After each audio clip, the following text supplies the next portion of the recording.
একজন গৃহিণীর প্রতিদিনের রান্নাবান্না কেবল একটা রুটিন কাজ নয়। এটা হলো নিরলস ভালোবাসা, ধৈর্য আর শিল্পের এক অদ্ভুত মিশ্রণ। প্রতিদিন আজ কী রান্না হবে এই চিন্তা থেকে শুরু করে ডাইনিং টেবিলে গরম খাবার পরিবেশন করা পর্যন্ত পুরো প্রক্রিয়াটাই একটি নিভৃত সাধনা। গৃহিণীর হাতের রান্না শুধু পেটের ক্ষুধা মেটায় না, মনের ক্ষুধাও মেটায়। কারণ তার রান্নায় কোনো কৃত্রিমতা থাকে না। থাকে এক চামচ ভালোবাসা আর এক চিমটি নিখাত যত্ন।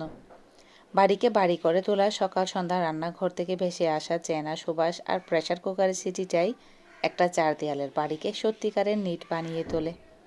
সবচেয়ে বড় শিল্প প্রতিদিন একই কাজ একঘেয়েমি না এনে পরিবারের সবার পছন্দ অপছন্দ মাথায় রেখে রান্না করা পৃথিবীর অন্যতম সেরা এবং কঠিন একটি শিল্প।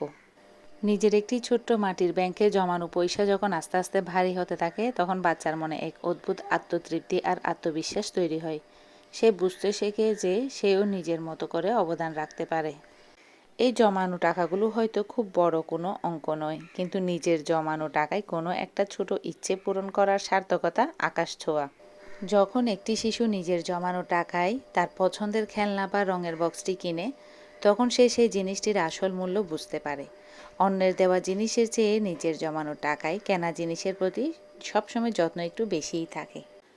শিশুদের টাকা পয়সা জমানো বা সঞ্চয় করা শেখানো কেবল কিছু মাটির ব্যাংকে জমিয়ে রাখা নয়, এটি আসলে তাদের জীবনকে গোছাতে শেখানোর প্রথম পাঠ।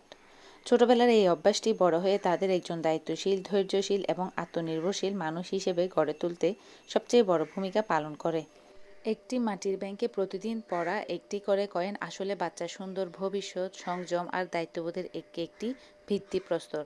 আমরা যদি সন্তানদের শুধু খরচ করতেই শেখাই, তবে তারা কেবল ভোক্তা হবে। আর যদি সঞ্চয় করতে শেখাই, তবে তারা জীবনের কঠিন ব্যবস্থাপক হতে পারবে। শিশুরা আমাদের উপদেশ শুনে যতটা না শেখে, তার চেয়ে অনেক বেশি শেখে আমাদের করতে দেখে। তাই ওদের সামনে নিজেকে সঞ্চয় হতে শিখতে হবে আমাদের নিজেদেরই। ওদের একটি সুন্দর মাটির ব্যাংক উপহার দিয়ে এই দারুণ অভ্যাসের যাত্রাটা শুরু করতে হবে। নতুন একটি টিভি নিয়ে নিলাম বাসায় এখন, যেহেতু খেলাও শুরু হয়ে গিয়েছে। তো আজকের জন্য এই পর্যন্তই। আল্লাহ হাফেজ।